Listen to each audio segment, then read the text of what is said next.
Hi there, and welcome to today's edition of Kip's Kitchen. Hi there, and welcome to today's edition of Kip's Kitchen. And today we're going to be looking at cappuccino, how to make cappuccino and cappuccino makers. A lot of people put off by the technology of these machines, cappuccino makers.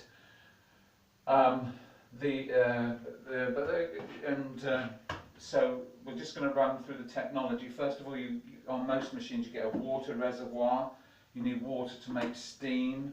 You get the pressurizer nozzle here, or a nozzle to make pressure, because it's the hot air, the water vapor passing through, steam passing through the milk that creates the frothing, which gives you your cappuccino.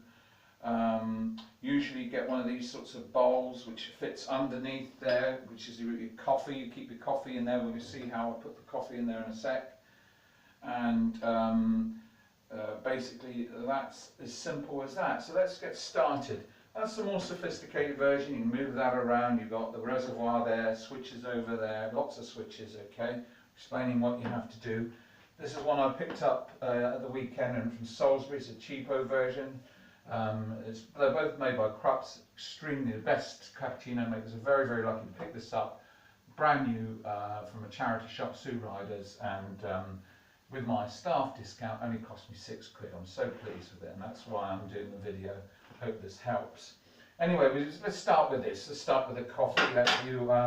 Really you have to try different types of coffee to see which you really prefer. My coffee I keep in this jar here. They usually give you one of these things, which people don't really understand what these things are, but there's scoops in order to take the coffee out. So what you have to do is get a level teaspoonful, one of these fuls of coffee, and quite simply you're supposed to just turn it around in there, press it down like that, press that down like that, and that gets the air out. It's supposed to get the air out of the coffee. Don't want the coffee. Don't need that anymore. Put the coffee away like that.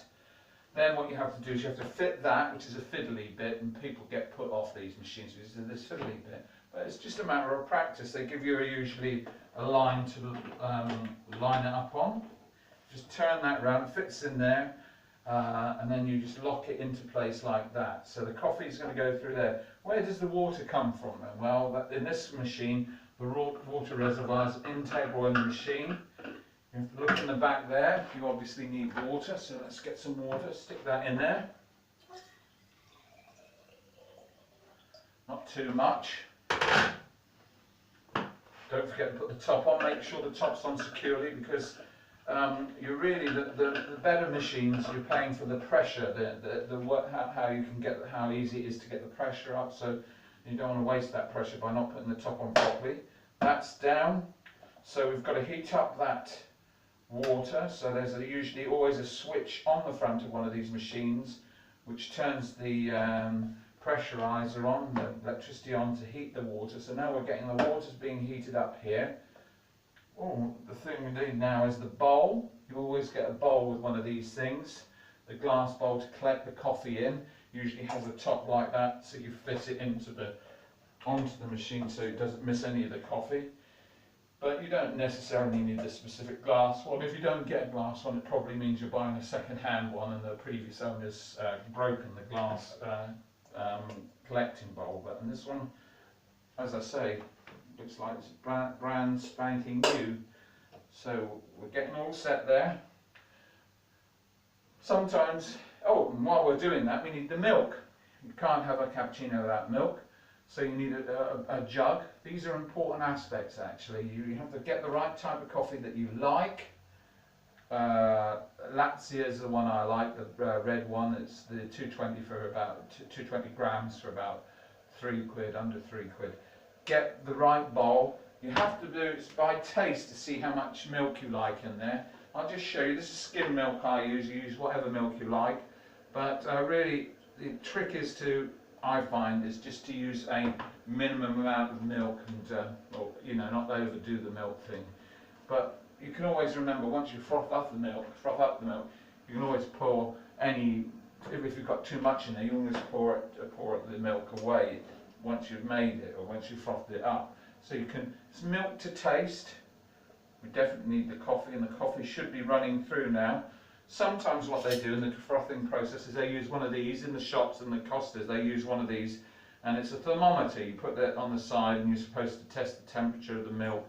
And by testing the temperature, you know exactly when's the right time to start the frothing and so forth. I don't use that. It's just all I'm doing is by judging it by eye, and when I feel as though I've got enough frothy milk, that's good enough for me. So now you can see that in that matter of time I've been talking, we've got coffee collecting in the bottom of this bowl, the glass jug. Don't be put off by these marks. You've got a 4, a 2 and a frothing mark here, okay? I've never been able to get 4 cups of coffee out of one of these jars, or 2 out of them. And what I've found is that you only can go to really the frothing mark. You can only, coffee cappuccino usually comes in small cups because you want concentrated buzz in the morning, and so really we're going to that minimum line there for coffee. So see how thick and concentrated that coffee is. When it reaches that line, I'm now waiting for it to reach that line, and then we can go about using the frother here on the side of the machine. As you can see, it's been pressurized, so this is dangerous. This is hot, and it's you've basically got you'll have red hot air pumping out of there, which we're going to push through the milk in order to make in order to make the coffee. Now what I found on this machine, you have to switch it off or you get all sorts of problems. Now I'm going to see, let's see, sometimes what happens is the first bit of water you get out of here, the first drops you get from the nozzle, they're usually water. This one's such a good machine that, as you can see, there was no water at all. It just came out as steam, which is fantastic.